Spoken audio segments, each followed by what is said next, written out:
AI உங்கள் கிளாஸில் நீங்கள் யூஸ் பண்ணுறீங்களா? ஏஐ தொழில்நுட்பத்தை உங்கள் கிளாஸில் நீங்கள் எப்போயாவது யூஸ் பண்ணியிருக்கீங்களா? இல்லை அடிக்கடி யூஸ் பண்ணுறீங்களா? ஆர்டிஃபிஷியல் இன்டெலிஜென்ஸ்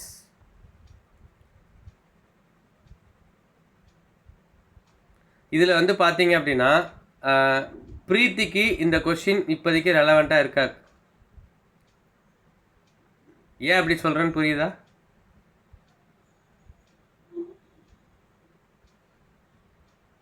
ஏன் சொல்கிறேன்னு புரியுதா? பிரீத்திக்கோ கலைக்கோ இது ரெலவெண்ட்டாக இருக்காது. மேபி கலை வந்து இப்போ டியூஷன் எடுத்துட்டு பிரீத்தி டியூஷன் எடுக்கிறீங்களா? பிரீத்தி டியூஷன் எடுக்கிறீங்களா?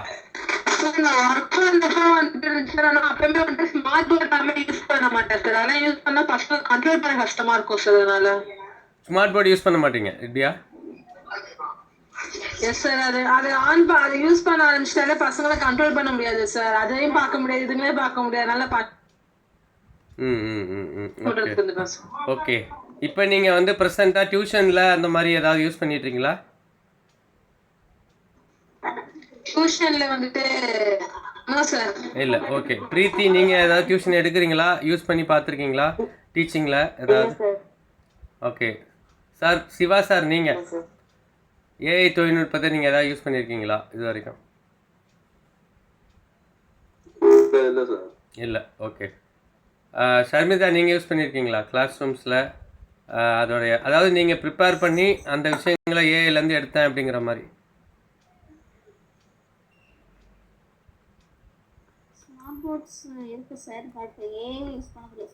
சரி, ஏஐனா என்ன நினைக்கிறீங்க அதை சொல்லுங்கள் ஃபஸ்ட்டு. ஏஐனா என்னன்னு நினைக்கிறீங்க? உங்கள் பார்வையில் ஏஐ என்பது என்ன?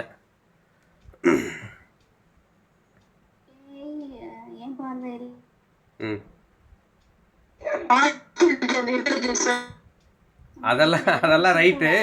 என்ன மாதிரி விஷயம்லாம் உங்களுக்கு ஏஐன்றது சொல்ல முடியும்னு பாருங்க. நம்ம கேக்குற எல்லா ஃபீல்ட்லயும் நமக்கு இருக்க டவுட்ஸ்க்கு ஒரு ஆன்சர் கொடுக்க ஒரு சோர்ஸ் இருக்கு சார். சரி, கூகுள் ஆல்ரெடி அதை தானே பண்ணிட்டு இருந்தது. இப்போ என்ன வித்தியாசம்? அந்த இமேஜ் நம்ம சோர்ஸ் எடுத்துக்கலாம். ஓகே. இப்போ நான் வந்து பார்த்தீங்க அப்படின்னா ஏதாவது ஒன்று ஜெமினின்னு ஒரு ஆப் இருக்குது. ஜெமினி ஆப்பில் போயிட்டு நம்ம எதாவது கொடுத்தோம் அப்படின்னா அது வருது. ஆனால் அது எங்கேருந்து வருது அப்படின்னா ஆல்ரெடி க்ளவுடில் எல்லாத்தையும் சேகரித்து வச்சுருக்காங்க. வேர்ல்டு வைடு கொடுத்த இன்ஃபர்மேஷனை அதுலேருந்து டக்குன்னு பொறுக்கி அது போட்டு உங்களுக்கு தேவையானதை தள்ளி விட்டுருது. ஆல்ரெடி ஃபீடட் இன்ஃபர்மேஷன் தான் அதனால் கொடுக்க முடியும், புதுசாக க்ரியேட் பண்ண முடியாது. ஆனால் அது என்ன பண்ணோம் அப்படின்னு கேட்டிங்கன்னா, இப்போ வந்து ஒரு செஃப் மாதிரி தான் அது ஆக்ட் பண்ணுது. செஃப் ஒரு 5 ஸ்டார் ஹோட்டலில் ஒரு செஃப் இருக்கார் அப்படின்னா அவரோட ஃபாஸ்ட்டாக செய்யும். 5 ஸ்டாரில் போய் ஆர்டர் பண்ணோம் அப்படின்னா அது வந்து அவங்க ஒரு அரை மணி நேரம் 1 மணி நேரம் எடுத்ததுக்கப்புறம் தான் அந்த ஃபுட்டு நம்ம கைக்கு வரும். இப்போ அப்படி கிடையாது. இதில் ஏஐ பொறுத்தளவுக்கு நான் ஒரு பிக்சர் கேட்குறேன் அப்படின்னா அப்படியே மேகமே, அதாவது ஹேர் வந்து அருவி மாதிரி இருக்க மாதிரி எனக்கு வந்து ஒரு பிக்சர் வேணால் கொடுக்குது. ஸோ அந்த மாதிரி ஏதோ ஒரு டிராயிங்ஸை ரெடி பண்ணி டக்குன்னு பார்த்தீங்கன்னா அது உண்மையாக இல்லையோ அது க்ரியேட் பண்ண ட்ரை பண்ணுது. சில நேரங்களில் தப்பாகவும் முடியுது. அதில் என்ன சொல்லுது, ஏஐ வந்து இது ஒரு ஜென்ரேட் பண்ணுற ஒரு விஷயந்தான், அதில் வந்து நீங்கள் ஒரு ஃபேக்டை எதிர்பார்க்க முடியாது, நிறையா மிஸ்டேக்ஸ்லாம் அது கமிட் பண்ணணுன்னு அதுவே கமிட் பண்ணுற மாதிரி ஒரு டிஸ்க்ளைமர் போட்டுடுறாங்க. பொறுப்பு துறப்புன்னு. பொறுப்புலாம் அதுக்கு கிடையாது. ஏன் அப்படின்னா நான் யூஸ் பண்ணியிருக்கேன் வந்து கார்ட்டூன் இருக்கு இல்லையா, கார்ட்டூனை வந்து நான் ஆல்ரெடி சொல்லியிருக்கேன். கெமிஸ்ட்ரியில் வந்து கெமிஸ்ட்ரி கான்செப்டை கார்ட்டூன் மூலயமா கதை சொல்கிற மாதிரி சொன்னால் எப்படி இருக்குன்னு போட்டப்போ நிறைய ஸ்பெல்லிங் மிஸ்டேக், ஏகப்பட்ட ஸ்பெல்லிங் மிஸ்டேக்கு. ஒரு 1-2 பேர் புதுசாக செஞ்சவங்களுக்கு பிடிச்சது, மற்ற யாருக்குமே பிடிக்கல. காரணம் என்னென்னா சொல்ல வர விஷயத்தை அது ஒழுங்காக சொல்ல முடியல, நிறைய ஸ்பெல்லிங் மிஸ்டேக்காக பண்ணி விட்டுருச்சு. பட் ஆனால் அது ஒரு மீடியம் மாதிரி ஒரு இன்ட்ரெஸ்டிங்காக இருந்தது. நான் ஒரு பிக்சர் வந்து இது பண்ணும்போது ஒரு ஒரு பொண்ணு வந்து கண்ணை பொத்திக்கிற மாதிரி இருக்கணும் அப்படின்னோடனே அது என்னாச்சுன்னா கொடுத்துட்டு, அதுக்கப்புறம் என்னென்னா அந்த கை வந்து ரிமூவ் பண்ணிவிட்டு ஓப்பனாக ஃபேஸை காட்டணும்னு கொடுத்தா இந்த கையில் உள்ள இந்த 2 கையும் காணும், வளையல் இருக்குது, கை கட்டான மாதிரி இருக்குது, ஃபேஸ் தெரியுது. இது ஒரு இன்அப்ராப்ரியேட் பிக்சரு, ஆனால் அது கொடுக்குது. இப்போ என்னால் என்ன பண்ணுறேன்னு தெரியாமல் no need to do this அப்படின்னு சொல்லிட்டு எகைன் யூ கிரியேட் அப்படின்னு சொல்லி erase everything and again you கிரியேட்னோன்னா அதுக்கப்புறம் ஒரு இதை கொடுத்துச்சு. ஸோ அதை வச்சுட்டு நான் வந்து ஒரு சின்ன ஒரு வீடியோ மாதிரி மேக் பண்ணி பார்த்தேன். ஸோ ஏஐயில் உள்ளதெல்லாம் ஒர்க் அவுட் ஆகுது. அது நிறைய வியூஸ்லாம் போச்சு. ஒரு தெலுங்கு சாங்ஸுக்கு ரெடி பண்ணி நான் பண்ணாத. இப்போ நம்ம என்டர்டெயின்மெண்ட்டுக்கும் யூஸ் பண்ணலாம். அதாவது புதுசாக ஒன்றை க்ரியேட் பண்ணுற மாதிரி பண்ணால் பண்ணுது. அதுக்கு சொல்ல வரேன். நான் இப்போ உங்களுக்கு ரியாலிட்டியை காட்டுறேன். இப்போ பாருங்கள், நீங்கள் வந்து எஸ்பிஐ பற்றி கேட்டீங்க இல்லையா? எஸ்பிஐ பற்றி கேட்டீங்க இல்லையா? எஸ்பிஐ பற்றியான மேட்ரை நான் ஃபஸ்ட்டு கன்சல்ட் பண்ணது யாருன்னு தெரியுமா? ஏஐ தான் கன்சல்ட் பண்ணேன். ஏன்னா நீங்கள் வந்து எழுதிட்டு இருந்தீங்க, அந்த ஸ்க்ரீனை நான் டிஸ்டர்ப் பண்ண விரும்பலை. ஸோ அதனால் என்ன பண்ணேன், நிறையா செல் எடுத்துகிட்டு அதில் மெட்டா ஏஐன்னு தெரியுது உங்களுக்கு என்னன்னு? இதில் என்ன அப்பியர் ஆகுது? வாட்ஸ்அப்பில் மெட்டா ஏஐன்னு ஒன்று இருக்கா, நீல கலர் ரவுண்டு?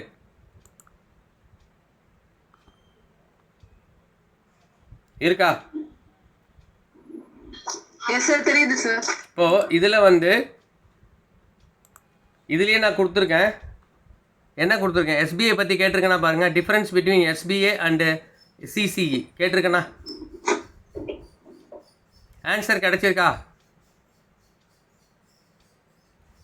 தெரியுதா உங்களுக்கு ஆன்சர்?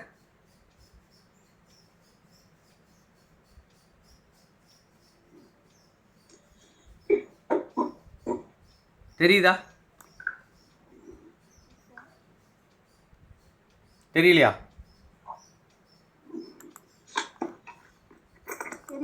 சரி, ஓகே. இப்போ இதை பற்றி நிறைய கொஷின்ஸ் நான் மட்டும் கேட்டுக்கிட்டே போகிறேன் அப்படின்னு வச்சுங்களேன், அதில் நிறைய கொஷின்ஸை எடுத்துக்க மாட்டாங்க. ஏன் எடுத்துக்க மாட்டாங்க அப்படின்னா, இப்போ நான் பேசுகிற விஷயம் எல்லாமே எதில் இருக்குது? தமிழில் இருக்குது. தமிழில் அப்படியே இதை கொஷினை எடுத்து ஃபார்முலேட் பண்ணி இங்கிலாந்தில் போய் நான் கண்டக்ட் பண்ணால் அது என்னென்ன பிரச்சனைகளுக்கு ஏற்படுத்தும்? அந்த கொஷின் புரியுமா? ஸ்கிரிப்டே தமிழில் இருக்கும். இங்கிலாந்துக்காரனுக்கு வேலைக்கு ஆகுமா? சொல்லுங்கள்.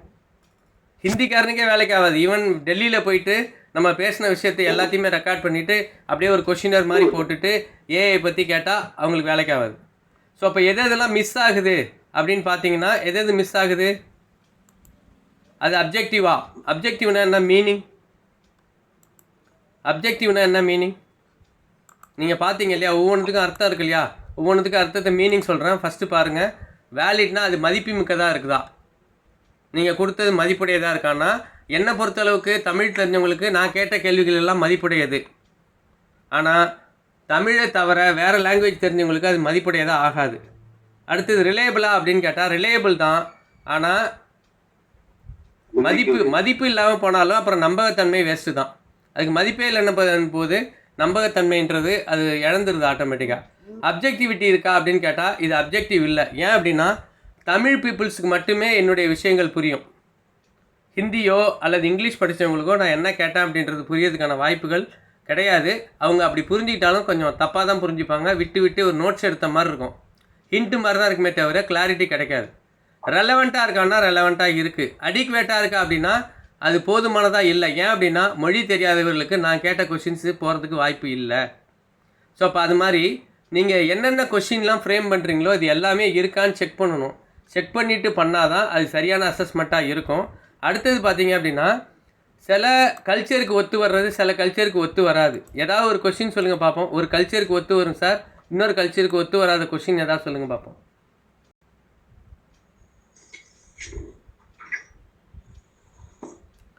ஒரு உணவை பற்றியோ ட்ரெஸ்ஸை பற்றியோ கேட்டிங்கன்னா அது வந்து கண்டிப்பாக கல்ச்சருக்கு வேறு மாதிரி போயிடும். ஏதாவது ஒரு கொஸ்டின். சரி, நம்ம சைடுல தலையில சாமி கும்பிடுறப்ப போடாதுன்னு சொல்லுவாங்க. அதே நார்த் இந்தியன் சைடுல சாமி கும்பிடுறப்ப போடணும்னு சொல்லுவாங்க. புரியல. தலையில போடுவாங்க சார். ஆமா, தலையில சரி, கெட்ட விஷயத்துக்கு தான் போடணும்னு சொல்லுவாங்க சென்டிமெண்டா.